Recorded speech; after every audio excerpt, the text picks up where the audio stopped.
मेरे पाकिस्तानियों, आप कैसे हैं? सभी खैरियत से है ना? मेरी तरफ से आप सबको बहुत ही मोहब्बतों भरा सलाम। बात यह है कि वही हुआ जिसका डर था। आप पीटीआई का पेशावर वाला जलसा तो देख चुके। वहां पर पहले नंबर पर तो मैं बात करूंगा इंतजामात के ऊपर। जलसे के इंतजामात जो हैं वो 0/0 थे। जिस तरह के पीटीआई के जलसे पहले होते हैं, जिस तरह का इंतजामात होते हैं पीटीआई के जलसों में, बिल्कुल नहीं हुए। इमरान खान की कॉल पर पब्लिक जो है वो एक बड़ी तादाद में निकली।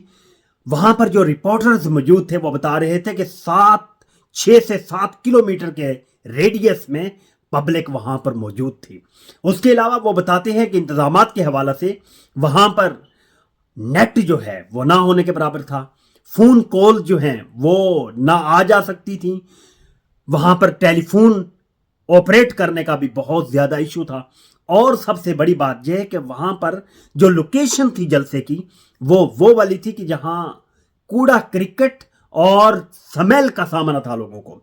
और फिर हमें ऑलरेडी पता था कि अली अमीन गंडापुर जो केपी वजीर आला केपी हैं, उन्होंने कहा था कि मैं वहां पर इस जलसे में बहुत बड़ा सरप्राइज दूंगा, जो कि नहीं दिया गया।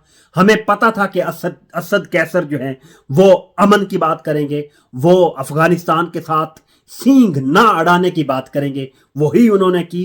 कोई सरप्राइज नहीं हुआ। और सबसे बड़ी बात, जिस चीज का मुझे बहुत अफसोस हुआ और हर पाकिस्तानी को, इवन पूरी दुनिया में बसने वाले हर दर्दे दिल रखने वाले बंदे को ये चीज बहुत ही चीप लगी कि एस्टेब्लिशमेंट ने अलीमा खान को वहां पर तकरीर ना करने की इजाजत दी। हालांकि वहां पर पब्लिक के अंदर अलीमा खान मौजूद थी और उन्हें स्टेज के ऊपर भी जगह नहीं दी गई। आप देखें, अली अमीन गंडापुर का बेटा जो है वो पूरे प्रोटोकॉल के साथ स्टेज पर जा सकता है। 150, 200, 250 लोग जो हैं वो स्टेज पर जा सकते हैं, लेकिन अलीमा खान को वहां पर स्टेज पर नहीं जाने दिया गया। ये वो है सुपर इडियट्स, ये जो पीटीआई की लीडरशिप है, ये वो हैं जो इमरान खान के नाम पर लीडर्स बने हैं।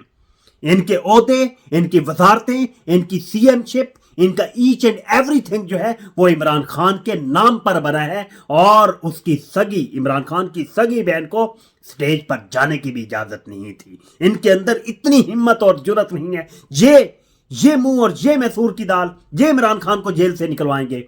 It's quite impossible. जब तक पब्लिक खुद हरकत में नहीं आएगी, जब तक पब्लिक खुद गरेबान पकड़कर अपने लीडर को बाहर नहीं निकालेगी, तब तक कुछ नहीं होने वाला। मेरी दुआ है कि अल्लाह पाक इस मुल्क की हिफाजत फरमाए। Thank you.